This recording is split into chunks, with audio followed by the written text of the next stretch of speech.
What is up, everybody, and welcome back to Zero Gravity, Apollo Media's NBA podcast brought to you by J Bar M. J Bar M Barbecue is just a couple blocks away from Toyota Center. They got free parking, best barbecue in Houston, great drinks, and great people over at J Bar M Barbecue. Shout out to Zing Zang, America's #1 Bloody Mary mix. We love Zing Zang, hammering Zing Zang today after the Stars game and that result. But Zing Zang, America's #1 Bloody Mary mix. Zang responsibly, and shout out to Big City Wings. They're opening their Cypress location next week, or actually in 4 days.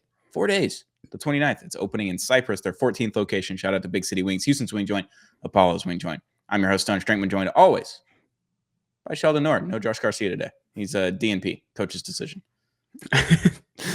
That's right. I love that you say always whenever it's like a revolving door. Yeah, between you never the two know of who's going to us show and up, all actually. three of us. It's a good bit. It's a good bit. I also didn't know Big City Wings had gone international all the way to Cyprus. That's crazy. Not a big deal. North Houston. Yeah, I was thinking of the country, wherever that is. I don't know. I hope Is it's that a country? Maybe it used to be. I don't know. This No. feels like we're teetering into dangerous territory, not knowing that much about geography. Country. Anyway, we're not here to. Let's do a quick. Can we get a number crunch in the Middle East? I knew it. That would There have you been my guess. It just Nailed felt too dodgy to be the white guy misplacing Middle Eastern countries. Yeah, But that could have been tough. Cyprus, if you're listening to this, congrats on the Big City Wings. 14th location. Not a big deal. Hey.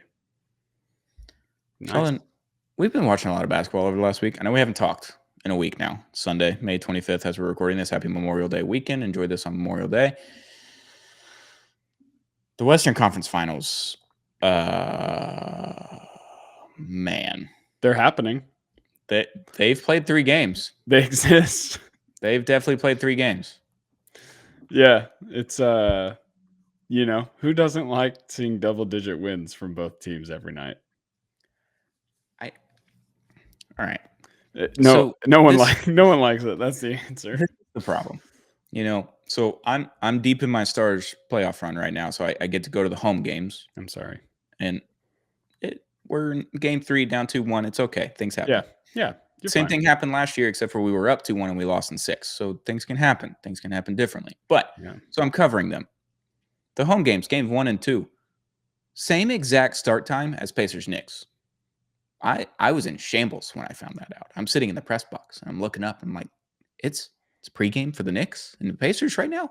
Yeah. This isn't good. So that means my off days have been the Western Conference Finals. So the opportunity where I get to sit in front of my TV with my phone and be on the tweeter machine watching basketball during the playoffs, it has been the Western Conference Finals. And it has been awful. Awful. I hate it so much. Yeah, that's really too bad. I've had the opposite situation where every time I'm busy and I need to catch up on a game, it's one where I look at the score, I'm like, do I need to catch up on this game? Turns out, I'm a sucker for pain, so I've done a little research. I dug a little bit into the numbers and stuff like that. But and I actually watched a good bit of last night's game, which was the game 3. Mm-hmm. I watched a lot of it, unfortunately. I got to see the lead kind of balloon from, I think it was just under 20, and then it got into like the almost 40 range before halftime. And that was kind of fun, just because it's in Minnesota, and so crowd was popping every single bucket they scored, and like the longer the run goes, the louder they're getting, and every turnover, everything like that. It's just super fun. So that's at least one angle that I think is entertaining. Rudy Gobert was doing his best Kawhi Leonard impression, just stealing balls at half court and going on fast breaks. Yeah, like just stripping some of the best players in the NBA and taking them off court. Yeah, fun stuff. Every time I think I'm going to forget Rudy Gobert exists, he does something like that. So props to him. Good for him, man. That and his best Anthony Edwards impression before the series started. Yeah. So, I mean, I was going to say one fun angle about this is getting to see both of these home crowds, because they're at least like, these are some really good fan bases. Yeah. As annoying as they might be online sometimes or whatever, but that's just part of the game. You say there's nothing else to do. When there's nothing else to do, you might have a really good fan base. Hey, Mall of America. I mean, come on. Never been to Minnesota except for the airport in Minneapolis to get to Green Bay. Oh, Coldest place of all time. And I only experienced the cold from the automatic doors opening to the outside when I was walking on the concourse. you're saying Minnesota Horrifyingly or cold. Green Bay? Yeah, Minnesota. Horrifyingly cold. Mm. I did freeze in Green Bay, but at least I had Woodford Reserve to keep me warm during that game. There you go. Yeah. I think I've never been to Minnesota. I've never been further north than Missouri.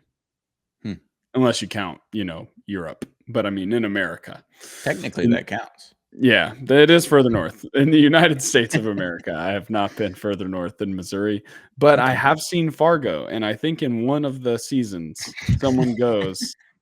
somebody goes to either Minneapolis or St. Paul. So I'm going to count it. Okay. How many states have you been to? Do you know off the top of your head? Just like driven through, does that count? Did you stop for like a meal? I mean, I don't remember off the top of my head. Okay. Let's see. Texas, all of the Southeast except for Kentucky and Tennessee. Not missing much. Actually, I don't know if I've been to Georgia. So Alabama, Atlanta? Been to Atlanta? I don't think so. Savannah? No, never Georgia. Okay. So Florida? Louisiana, Mississippi, Alabama, Florida, whatever order those are supposed to be in. That was about Arkansas, Oklahoma, Missouri, Washington. No, not Washington. Oregon. That'd be pretty north, eh? That's pretty north. Oh, I've been to Portland, Oregon. Okay, that's really north. In my mind, that's a different. That's Pacific That's Northwest. a different part. Different. Yeah, it's a different part of the country. It doesn't count. It's different. Anyway, Portland has some stuff going on, but it's got a basketball team. I flew in there one time. It's fine. I mean, I drove to Salem after that. Really green. Shout out to Oregon. It is really green. It's beautiful. A lot of the stuff around it is beautiful. The beach scene is pretty cool. It is. Like an hour. Some agates. Excuse me? Did you get some agates? They're rocks that turn clear after all the years of being crashed against waves. So it's like a marble. And what did you call it? An agate. I swore you said maggot. No. And I was like, do you know some kind of like deeply disgusting thing about... No, my grandpa grew up in Oregon and British Columbia, and he's obsessed with agates. So when we went to Oregon for my race up there, he went to the beach and found a bunch of agates and brought them to us before he showed up to Salem. That is made a big deal out of it. Grandpa coded thing possible. I mean, he's like 7 years old on the Oregon beach just finding agates. Sonny, Sonny, I'm really proud of you for your race. I brought you some rocks. He was really excited about it too. Shout out, Papa. What a guy. Man, good for him. Speaking of races and other competitions, I've been to 25 states, by the way. This one. Oh, wow. That's half of them. Pretty good, eh? Is it a competition? I don't know. I want to see all 50 before I die. Why?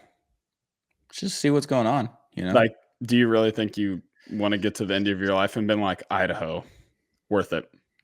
I want to eat a potato there. Go to Boise, maybe. Go to Boise State, see the blue field. Okay. That's all right. Not nothing. It's not nothing. Alaska seems crazy. Would love to go see the wilderness up there. Been to Alaska's Wyoming. Cool. Alaska would be cool. Montana would be pretty cool.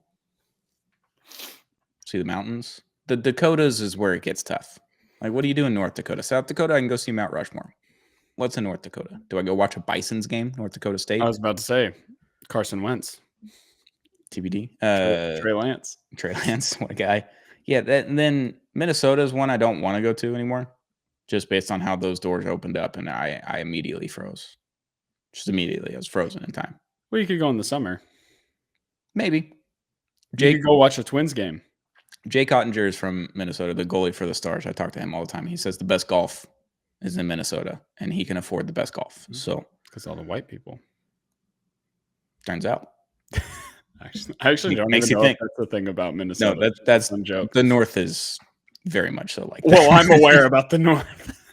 No, I know Wisconsin, about Minnesota, Iowa. Yeah. Ohio. Game 3 was cool, though. About Carlos Correa. Game 3 was cool. Again, the Minnesota crowd. Hey, Minnesota, if you're listening, thanks for being loud on the TV. Yeah, that was good. Yeah, we know you're not, but if you were, thanks for being loud on the TV. That was fun. And shout out to the refs in that game, too, for like letting everyone play instead of just one team. That was nice. Really enjoyed that part. Yeah, they definitely laid off the ticky-tack fouls. Mhm. Like, call the ones that need to be called and lay off the ones where you see someone's head fly back because they're trying to get a call. Yeah, On both sides. I'm not saying that's just Shea, yeah, but both sides do that, so just lay off that. yeah, it's not just Shea, but it is, and it's like, I don't even it's so complicated because I don't really blame him. Because, like, if it's working, If you most get of the calls and time. you're going to the free throw line, absolutely, you do that. You do what you're really good at, Yeah, plus you do that, you're yeah, gonna score a lot of points. and it's like he does a little, the herky-jerky stuff, but a lot of it is just he's initiating the contact and then being rewarded for it. Yeah. And sometimes that's annoying, and sometimes it makes perfect sense. But like you said, this was a little more well-rounded. I did think there was some good basketball stuff that actually happened. It wasn't just like a random, "Oh, now this team is blowing out the other one." Like, OKC played really bad to Yeah. start, lots of turnovers, seemed kinda lost anytime Shea didn't have the ball. And then Minnesota was kind of the opposite, where they made all the right adjustments, had Ant moving off ball, getting open, and really taking advantage of having guys like Conley and Randall on your team and creating advantages like that. And it's like, that's cool to see. So does that mean they're going to keep winning by 40? Probably not. No. But it is nice to know that they had at least a counter up their sleeve. So Yeah, because most teams in the playoffs will have a game where they just don't have it at all, and you can tell right at the beginning, and usually those are like 20, 25-point games at the end of it. Do want to point out, like, a 40-point game against this team as well, against yes, OKC is historic defense. insane because that means you got out to the lead and you didn't just let up at all. You just kept going. And I think that's like an important thing that might be able to turn this series into an actual good series potentially. Like, OKC is probably not going to have another one of those games, but if Minnesota has another one of those games that they had in game 3, that game's either really tight or Minnesota wins by 15. I don't know. Like, Yeah. it could go either way where it's a really fun game until the last minute or Minnesota just outplays them at home. Obviously, we saw them last year against Denver, like they were just killing Denver at home. And then game 6 and 7 were just weird games where they went down, 15-18 against Denver in the third quarter, I believe, in game 7 last year in round 2. Minnesota did. And they I don't came all the way remember. back and just had a weird fourth quarter where they were just kind of magnet ball and Denver could not do anything on offense anymore. It's a really fun game, but they can do that. But then it turns out they can also just beat the living shit out of you and then Yeah. keep doing it for 4 quarters and not just let up after like 2.5. It's Yeah. like, that was the thing. Yeah. And to that tone or whatever, they like really upped the intensity, played with a lot more force. That's why the turnovers happened. It wasn't just random. They out rebounded Oklahoma City by 19. That's huge. And even though there's some garbage time there, it was like pretty heavily weighted. They out rebounded them on the offensive end by 6 too. So that's not nothing. I've got some deep state numbers here for you. On the offensive rebound side, Minnesota had 39.3 points per 100 plays that resulted in a putback. Hmm. So, for reference, because I looked at that number and I was like, that means nothing to me. Mhm. Super high percentile. That was a sympathy Yeah, because I didn't know what the hell that meant. But yeah, go on. But OKC, 20 points less, 20.7 points per 100, whatever misses. Oh, no, sorry. 30 points less. I was looking at the wrong number. Oh, Yeah. shit. So they're they're putting up a lot of shots and they're getting a lot of putback opportunities and just kind of running the boards. And so it's just a lot of effort things that they were doing right. And that Really was kind of, something that OKC seemingly fixed this year, adding Hardenstein into the lineup in free agency. Like, then your rebounding got a lot tougher. Then you can have a double big lineup with Chet and other Jalen Williams. Like, you can play big whenever you need to. And then if that's happening, I know they got Nasrid and Gobert and all these other big dudes, but yeah. that's a wild discrepancy. That's 30 points less. That's crazy. Yeah. And that's points per 100. So it's not like literally 30 points, but it's Right. But on if the every extra play metric, yeah. basically, per 100 plays. And then their half court offense, OKC's was like horrible. They had like 76.6 points per 100 plays compared to Minnesota's 121.4. Yeah, I think game 3, this was the Minnesota I was expecting coming into the series, and they Yeah. didn't have those in the first 2 games pretty much at all. Yeah. Yeah. I mean, OKC's defense was awesome in the first 2 games. Incredible Yeah. defense. It sucks. And it's crazy. I don't know if we've talked about it, but I've heard a lot of other people talk about it. Their defensive rating has been better in the playoffs than it already was in the regular season. And weren't they like a historical Yep. defensive team this year? Yeah. Or maybe it's the net rating, but whichever one it is, Yeah. it's like it's nuts that they got better against better competition. That's But crazy. I think Minnesota did a lot of that last year until the Western Conference Finals. Yeah, I mean that's what you want. I mean, you want your team to up the intensity and somehow find something else within themselves. But Thunder didn't do that this time. Looked like they got punched in the mouth and then just kind of laid on the mat and said, "We'll get them next time."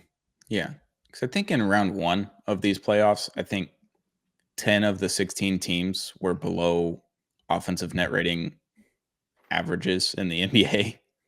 Is that right? Or maybe the worst in the NBA of the regular season. What was that number you said? I think How 9 many? or 10 of the 16 teams in the playoffs in the first round up till like game 5 or 6 at that point were under like the worst offensive rating in the NBA in the regular season from whatever the worst team was. I don't know. Okay, I see what you're saying. Their playoff performance. Yeah, so their playoff numbers for offensive rating was worse than the 30th ranked team in the NBA.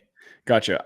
I thought you were saying that they were the worst offenses coming into the playoffs. And I was like, that doesn't feel. I think the Magic were the lowest, and they were like 27 or 28. Yeah. In the regular season, and then they were significantly lower in the playoffs, which that happens because obviously foul calls turn a little bit different. You don't get as many, shouldn't theoretically in the playoffs typically, and then buckets are just harder to come by because everyone's playing defense. It's not just like 1 or 2 guys like you get in the regular season on your starting 5. Yeah, and like the guys who can't get benched or they're only out there for a couple minutes. That helps. Yeah, but I mean, speaking of benches, and we can talk more about that whenever we move to the other conference, but some guys from Minnesota's bench just playing well. That helps. Terrence Shannon. Crazy. What do we think about the AI? Because they were talking about Shannon yesterday during that game, and then they went to the AI replays when they have those replays available. I don't think I've paid very much attention to those. Okay, it's during halftime, and then we're talking about Shannon. Oh, yeah. See, I'm not watching most He's going off. halftime things. And I just looked up at this point. It's on the TV, and just half paying attention to this point because it's halftime. Whatever. We're in the internet era where I need to clarify. Are we talking about Allen Iverson or no artificial intelligence? Artificial intelligence. They have an AI rendering of the plays that happened in the first half of Shannon, like playing really good defense, dunking the ball, and all this stuff. Okay. But it's like AI figures on the TV when obviously they have those replays available because they had to have those replays in order to make that AI image of videos. Well, that's like baseball does that too. But sometimes in baseball, it like works out because you're following the ball. Like you put a tracker on the ball, like TrackMan and all that kind of stuff. I know they can do it in golf, like in real time. Why can't we just do that with baseball replays? That'd make more sense, but whatever. They've been doing this. They did it in hockey today too, during one of the intermissions. And they had PK Subban on a little iPad, just like circling things. And I was like, put it on the big screen and let them circle it from there. I'd rather watch that. I don't want to watch an AI like video game looking rendering of the game that we're watching and you're showing me replays of in a video game animated version on AI. I don't know what ESPN is doing. I don't understand the point of it when you have those replays available. Wouldn't you rather watch the actual replays if you missed the first half and you wanted to see what's happening? You don't want to watch an AI rendering of those things happening. It's very dumb because you don't get to see the crowd. You don't see the floor. You don't see the players' facial expressions, Ant talking shit. You don't see any of that in the AI part. You just see random blobs running around with 00 on. It's stupid. What are we doing, ESPN? I mean, I don't know what ESPN's doing, but I don't mind seeing the AI models. But it does feel reminiscent of like when someone in your family, your uncle, your father-in-law, I don't know, whoever figures out that they can like create images through AI and they just start like sending you random funny ones that they make. Sure, that's fine. I don't know, George Bush skateboarding through Central Park, and you're like, sure. I don't know why ESPN thinks that's a good idea. And they got rid of Around the Horn. Talked to Tim Kalishaw the other day at the game. Oh, I was like, hey, congrats. He was like, thanks. It was a good run. It's just like me and the Around the Horn legend, number 2 in all time wins, just hanging out in the press box together. They're getting rid of that, and they're like, hey, AI. Sounds sick. Great. Yeah, idea. I think I have no opinion on it. It's so dumb. It's so fucking dumb. Yeah. Right, let's talk about the Eastern Conference. Yes, good. Fun. It's a fun series. We're recording this in the middle of Game 3 right now. We're almost to the end of the third quarter. It's an 8-point game now. Yeah, so are we a real basketball podcast if we're recording in the middle of a playoff game? You got to do what you got to do, because I'm not staying up till midnight to record. So yeah, that's right. I have another job. Give me more sponsors, and I'll stay up till midnight. Yeah, that's if you want to sponsor this podcast and get actual reactions out of Game 3, which could be good theoretically, because it was an 18-point game just a few minutes ago. Now it's an 8-point game. So yeah, maybe it's good. I don't know. We're heading into the fourth quarter. Maybe we'll catch the end of it here. But if you're listening, companies in Minnesota, no, don't sponsor me in Minnesota. I'm not going there. Anywhere in the South, I'm all in. Yeah, well, Minnesota south of Canada. Fuck Canada. Oh, well, I guess you have to say that right now. Hot take. Canadians. Not hot take. I've already got the French on my ass from last year when my comments about Wemby. I don't know if that's a hot take. I feel like we just had a president run on that campaign. Fair. I love the people of Canada, except for the hockey fans up there. They are ruthless. 54 comments on our latest clean sheet of ice. Pretty much all Oilers fans. Oh, wow. Well, at least you know that they love their team. Yeah, they keep telling me I don't watch hockey. And I'm like, got bad news, buddy. Speaking of Minnesota, it is relatively close. Kind of Canada. To Indiana. Yeah.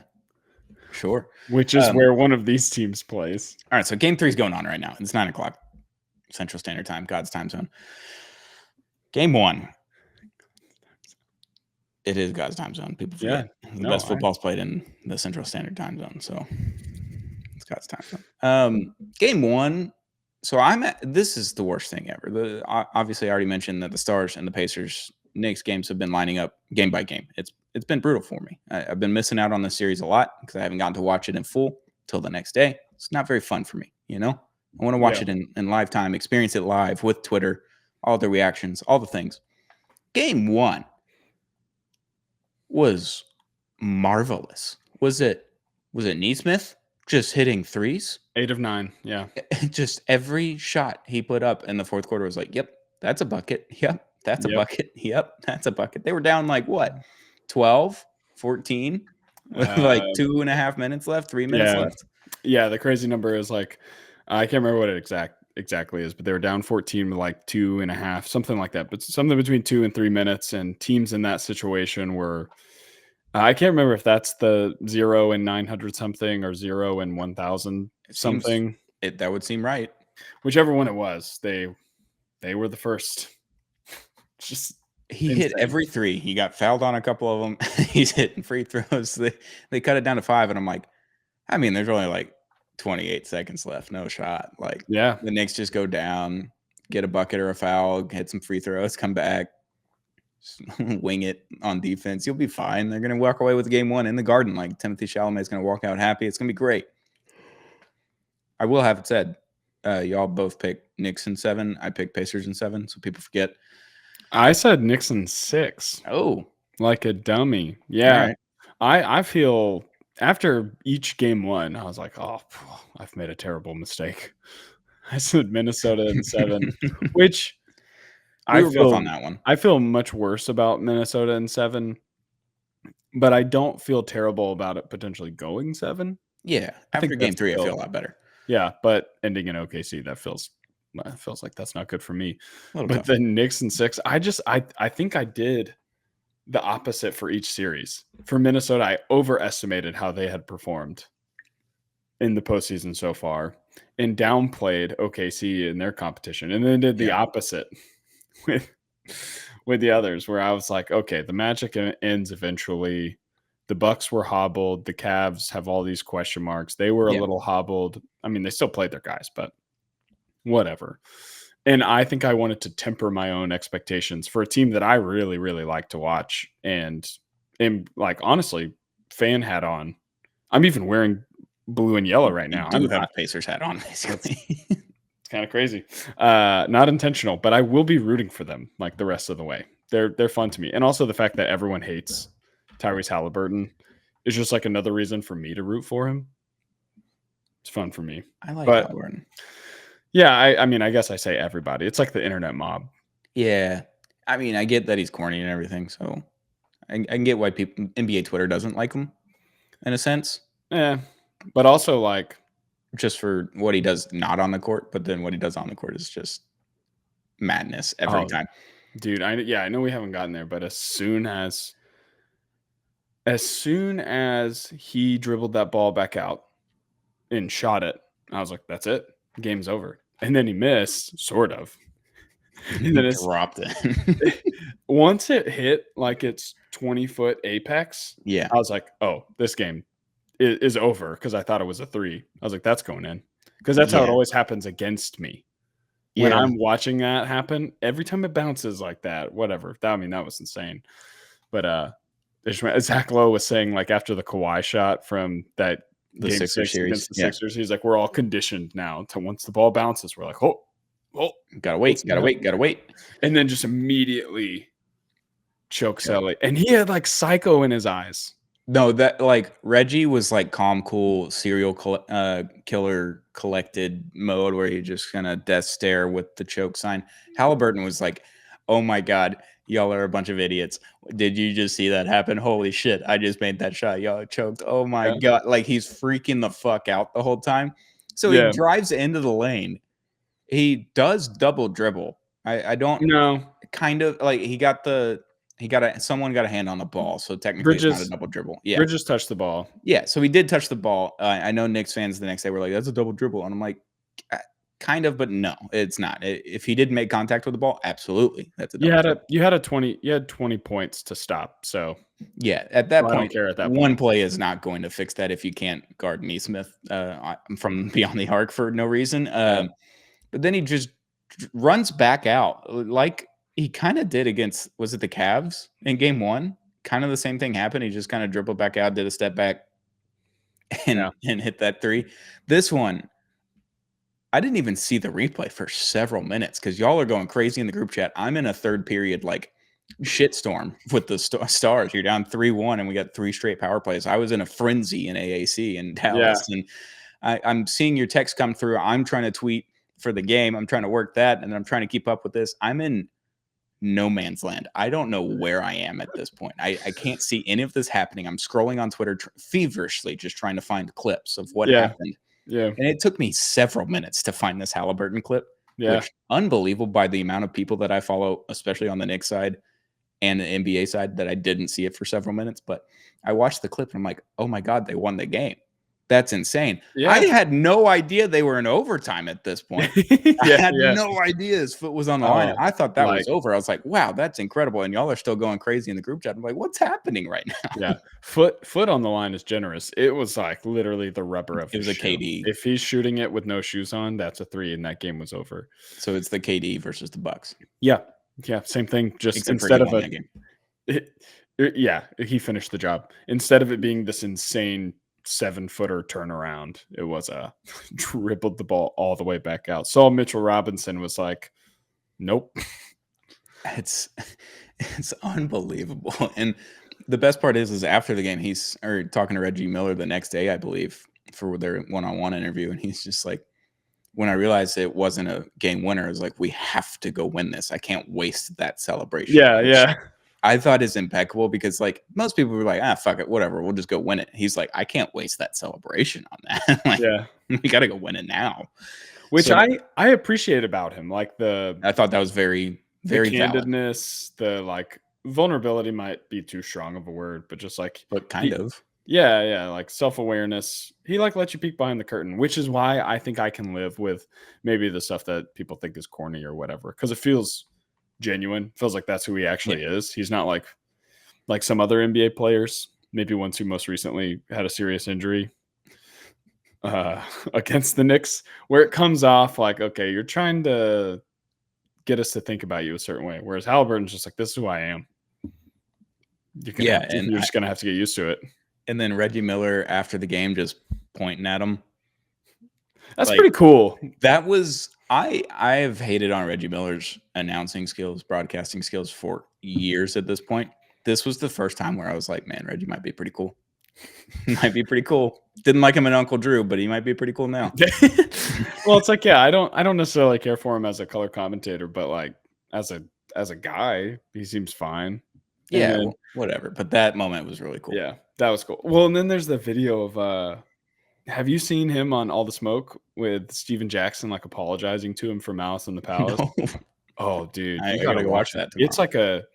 It's like a tearjerker because they're like apologizing to him, and he's telling them how they like rejuvenated his career or like gave him like a reason to play at the end and all these different things, and he's like crying. Like it's like, oh man, this is so that made me like him.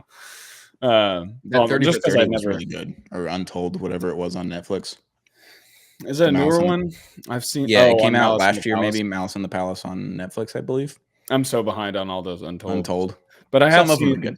I've seen the Pacers 30 for 30, which I think that one was also good. Centered on the 8 seconds, but it's like about a bunch of other stuff. You know how they always do. They give you like the whole oral history of all these teams. But yeah, Reggie getting to call the game and like see that moment, like that's got to be so gratifying for him.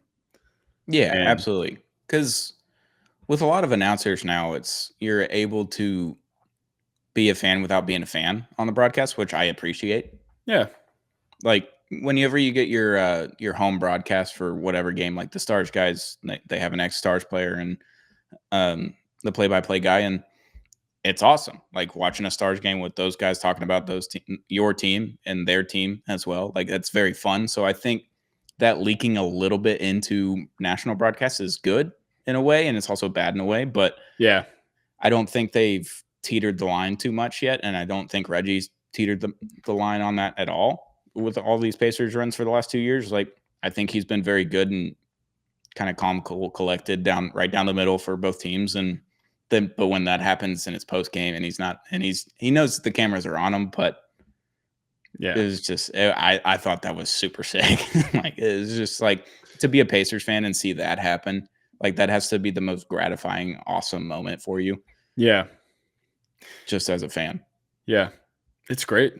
It's so cool. And then, yeah, so they finished that game in overtime.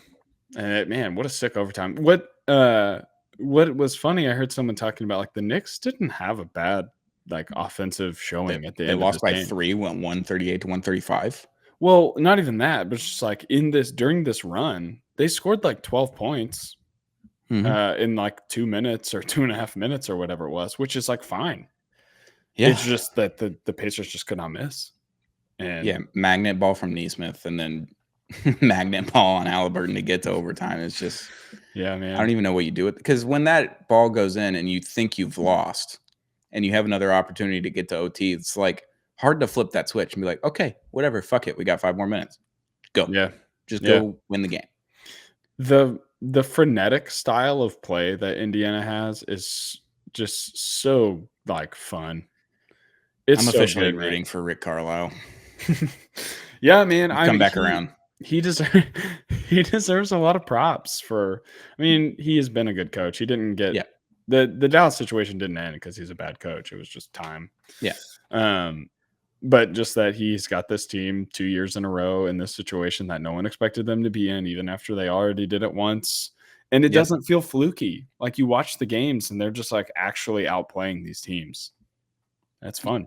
Yeah, I said it before the playoffs started in our playoff preview. I was like, is this Indiana Pacers team just going to be like the early 2010s? Are they just going to go to the Eastern Conference Finals every year now? Because it seems like they might. It just seems like they might now. Yeah. Speaking of the early 2010s, we forgot to talk about this pre-show, but I sent you guys that NBA Reddit. Yes. Make sure that the Thunder and the Pacers are both on pace right now to go to the NBA Finals, and both of their teams are built on Paul George trading trades. away Paul George. Pretty good. It's just, poor Paul George, I guess, but that's just so good. I don't know. They went to what, 2 or 3 straight Eastern Conference Finals and ran into the Heat every time. Oh yeah, I mean that's not his fault. Like No, they can't ran really do into anything. like prime LeBron James And Roy Hibbert like fell apart in the last one, and it was over after that. yeah, It's a shame. it's just Danny Granger. What a guy. Oh, dude, I loved me some Danny Granger. Love That's Danny that's the series he like grabbed Braun by the jersey, right? Something like that. And then he had Lance Stevenson blowing in LeBron's ear. Yeah, dude, so had all those those things guys were happen at the same psychos. time. It was a great time. Yeah, that was so good. That was before I really started to appreciate LeBron, so I was loving every second of that Pacers. I was already appreciating, so I was definitely rooting for the Heat on that one. But no, good for you.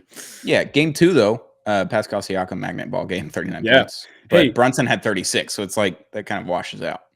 Yeah, it does. But Gilbert Arenas went on ESPN and was talking crap about Pascal Siakam, which just feels like the most random player. That hit our prospects chat. Everyone's like, "Why is he talking shit about Siakam?" Yeah, he was on whatever show, Get Up or First Take, and he's like, Pascal Siakam was traded to be the number 1 guy on the team, and he hasn't been anything close to that. And I was like, I don't think about Pascal Siakam at all, but I don't think of him as like that trade as him being the number 1 guy. I think that was I didn't either. That was a super like that. This fits our team. We need a power forward that can also score, play defense, and rebound to go with Miles Turner and Tyrese Halliburton. I feel like that just made sense to trade whatever they had to get to him. Yeah, and he was available. So it's just funny that it's like he spun his own narrative and then attacked it. Classic straw man. It's very good. Shout out to Spicy P. One time, one of my friends told me I play basketball like Pascal Siakam, which is really funny because compliment.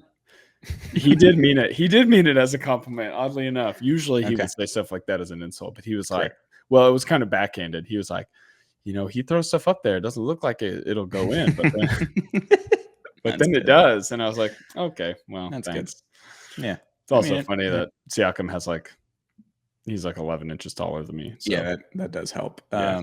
The Knicks only played 8 players in that game, which we make jokes about Tibbs like shortening the roster. And in a game where you only lose by how many points? Like 4 or 5? It wasn't a lot, right? 5, yeah.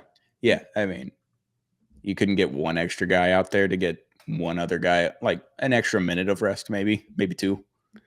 Just play around with that. I don't know. Yeah. Well, I'm totally for the short bench, and that's probably just because some of the most exciting playoff basketball I've watched with my team was Mike D'Antoni teams where he's throwing out like 7 guys.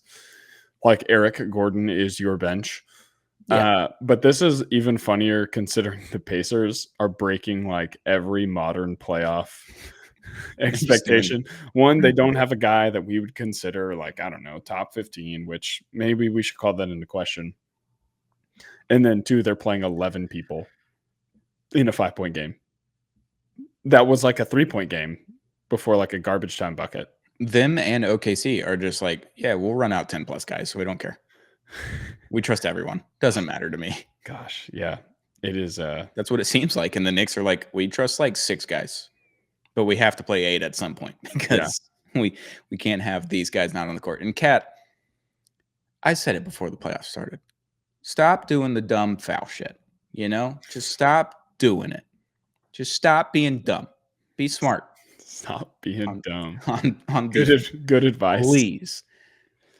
Please stop doing it because I'm not gonna say you lost the game because of that, but like early in the game, he committed like 3 incredibly dumb fouls in the first half, and I'm just sitting there and I'm just like, stop putting yourself in foul trouble and stop doing that. If they're gonna go score the bucket, let them go score the bucket. Don't let them score the bucket and get a free throw and you have a foul at the same time. Like it's just compound failures at that point. And it's just really bad. And then you lose by 5 and like you could have lost by 1 or maybe you win by 1 because you just don't do one of those things or maybe 3 of those things. They're just dumb fouls are killing them. Yeah.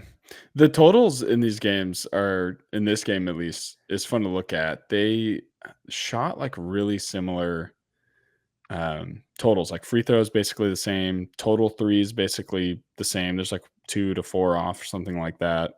Total field goals like really close. Really, the only difference in that game too was that Indiana made 3 more shots.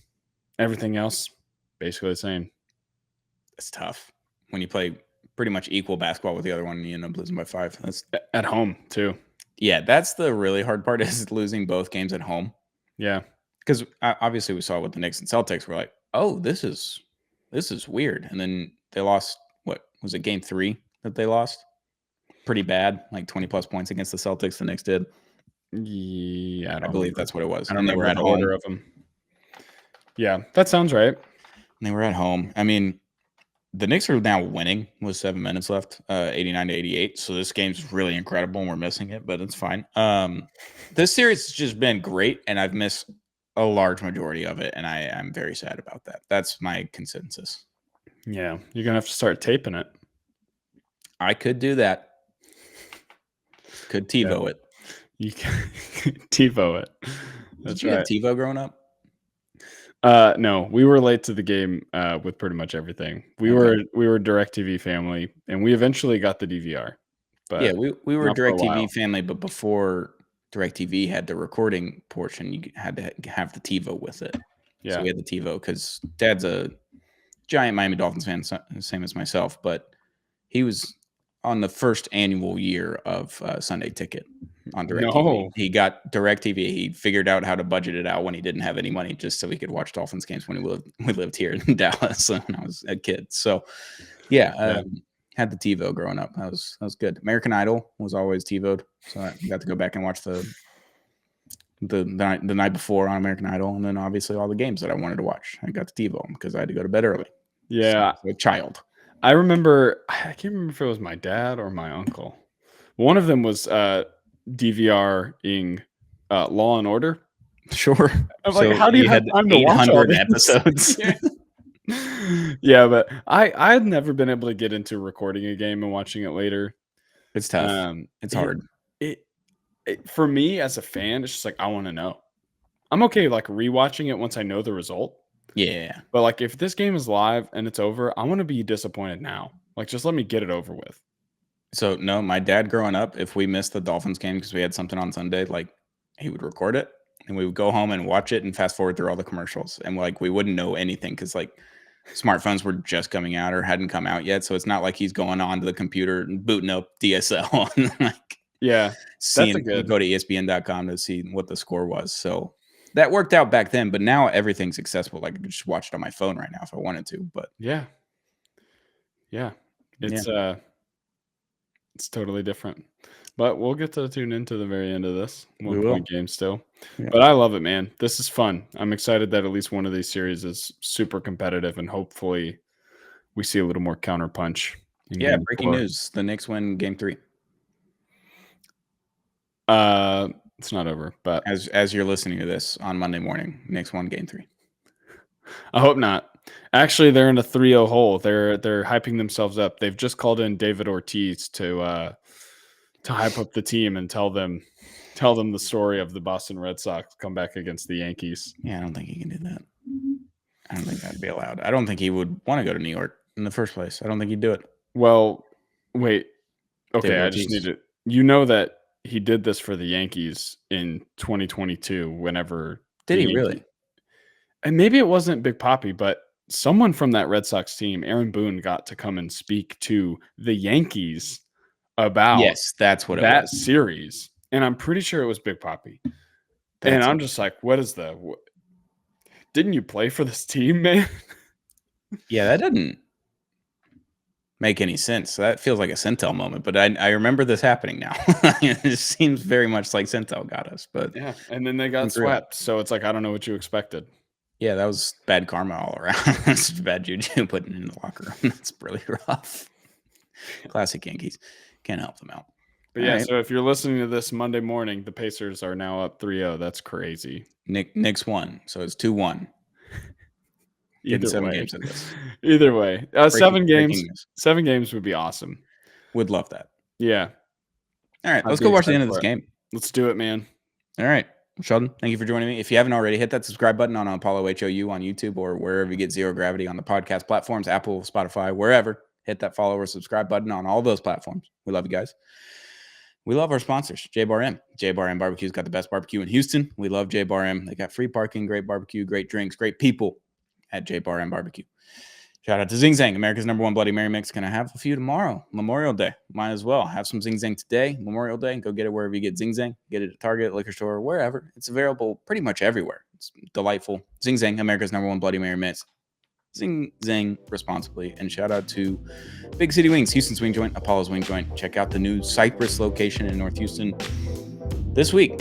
29th, May 29th. It's a grand opening. Cypress, Big City Wings, 14th location. Congrats to Big City Wings, Houston's Wing Joint, Apollo's Wing Joint. Sheldon, thank you for joining me. We'll be back very, very, very soon with another episode of Zero Gravity, Apollo Media's NBA podcast. See ya.